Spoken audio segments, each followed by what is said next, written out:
E aí, gente, como é que estão as coisas? Estão aprendendo alguma coisinha aqui nas nossas conversas? Como é que está? Depois vocês me contam lá. Se quiser seguir lá no Instagram, né? Eu sou Laila Vilela, Laila com H no final.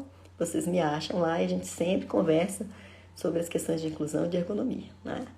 Hoje, como eu falei para vocês da última vez, a gente vai falar um pouquinho mais sobre como é feita essa avaliação de deficiência, em que patamar que a gente está aqui no Brasil em relação a isso, né? Eu falei para vocês que a gente já é obrigado a considerar a deficiência de uma maneira mais ampla, com a funcionalidade. Não pode ser só alteração no corpo, né?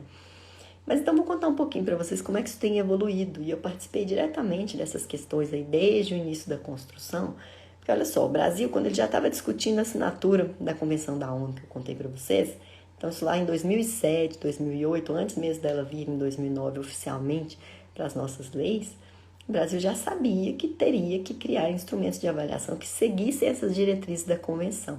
Então, houve um primeiro grupo de trabalho interministerial lá em 2007 para 2008, eu participei dele, representando o Ministério do Trabalho, porque tinha todos os ministérios envolvidos, então de educação, de saúde, o próprio INSS, né, que tem benefícios ligados à deficiência. Então, o Ministério do Desenvolvimento Social, que tinha na época, eram outros nomes, né, porque isso vai mudando conforme os governos se alteram aí, mas houve então participação extensiva dos ministérios, diversos especialistas técnicos foram enviados para essas discussões, por quê? A primeira tarefa era descobrir se tinha no mundo uma forma de avaliar a deficiência que já tivesse legal, né? Que a gente pudesse alterar ela e fazer com que ela se encaixasse na realidade brasileira. Mas, infelizmente, não tinha nada naquela época. As coisas ainda estavam muito incipientes, os países começando a ser signatários da convenção e ninguém tinha montado ainda um instrumento. A gente foi até pioneiro nessa questão. A gente tinha alguns instrumentos que usavam aspectos da funcionalidade no México, na Espanha, mas que ainda não contemplavam, né, todos os requisitos necessários. Então, esse primeiro grupo de trabalho fez esse estudo, fez essa avaliação, entendeu também como era feita a avaliação de deficiência aqui no Brasil, que para cada política era de um jeito, então bastante confuso, né? E complicado para as pessoas com deficiência acessarem. E depois, esse grupo criou umas diretrizes ali de como deveria ser esse instrumento de avaliação no Brasil, que ele não poderia ficar preso na questão do corpo, de sequela de alterações corporais, nem na estrutura, nem na função, que ele deveria avaliar pela funcionalidade, que ele deveria compreender a questão das barreiras, dos apoios necessários para a pessoa realizar as atividades, e a partir daí outros grupos de trabalho foram montados, né? E mais ou menos em 2011 até 2013, um outro grupo trabalhou intensamente na construção de um modelo de instrumento mesmo nosso. Eu participei desse grupo também de criação, isso foi junto à Universidade Federal do Rio de Janeiro, IETS, e nesse processo nasceu, né, vamos dizer assim, o Índice de Funcionalidade Brasileiro, IFBR. Quem tiver interesse, eu até mando artigos falando direitinho um pouco mais sobre ele. Então, esse instrumento foi a primeira versão. Depois disso, o INSS pegou esse instrumento, fez umas alterações lá, porque por questões políticas na época, a gente não conseguiu fazer o encerramento ali das réguas, né, de corte, que a gente chama. Então, como definir ali quantos pontos na avaliação que a pessoa se tornaria, seria, né, considerado uma pessoa com deficiência, sem deficiência, ou com deficiência leve, moderada, grave. Então tinha que fazer essas réguas daí, e isso é feito na aplicação prática do instrumento, não tem jeito de fazer de outra maneira.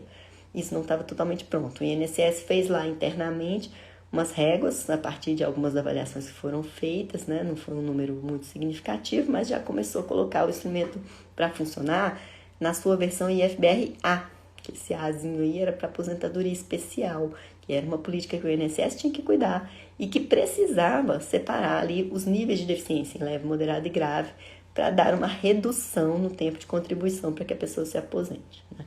Então, foi o primeiro local em que se utilizou uma versão desse instrumento, do Índice de Funcionalidade Brasileiro. Esse IFBRA foi estudado pelo UNB, né, passou por um processo de validação e alguns probleminhas nele foram detectados, inclusive nas réguas de corte, né? Isso já tinha uma população ali de mais de 16 mil pessoas, porém a distribuição dessa amostra, vamos chamar assim, ela não era condizente com a realidade da deficiência no Brasil. Por quê? Porque ali já era um recorte separado de pessoas que estavam trabalhando e que, né, estavam requerendo uma aposentadoria especial. Então a gente sabe que não são todas as deficiências que estão no mercado de trabalho de maneira igual. E também a faixa etária, né, não estava toda contemplada ali, porque ali era só a faixa etária de pessoas que trabalham. Sendo assim, outro grupo de trabalho foi criado para a gente fazer aprimoramentos nesta versão. Né? E aí eu participei mais uma vez desse grupo de aprimoramento, um comitê acompanhado pela UNB e com os diversos ministérios também, para fazer o quê?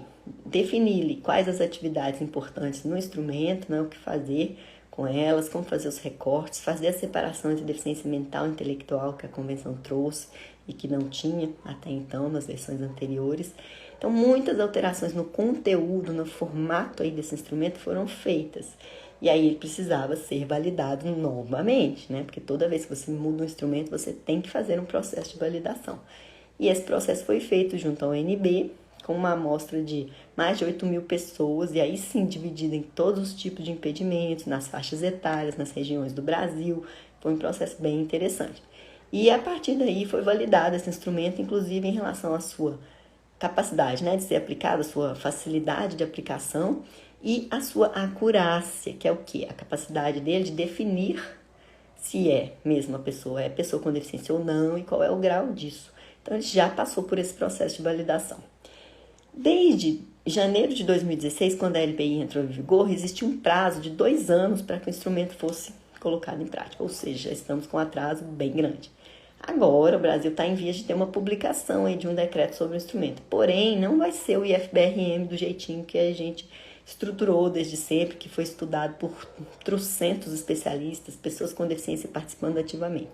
A versão que está vindo por aí parece que será, uma parte será o IFBRM, mas vão incorporar pedaços do instrumento do BPC.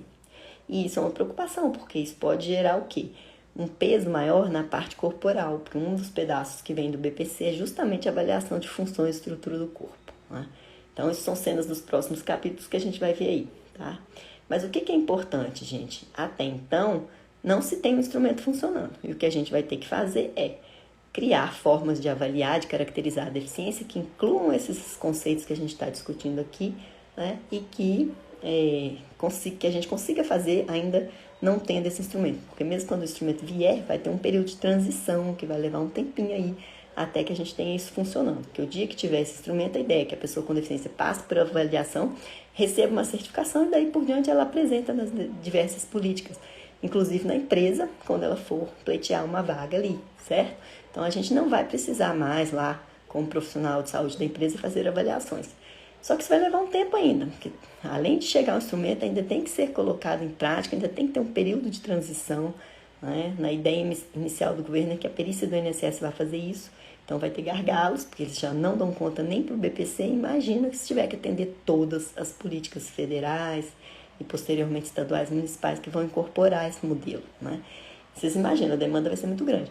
Então, a gente ainda vai ter um longo período de transição que a gente vai ter que fazer a avaliação de deficiência conforme alguns parâmetros que eu vou mostrar aqui para vocês na próxima vez, tá? Então, eu encontro vocês no próximo capítulo. Até logo.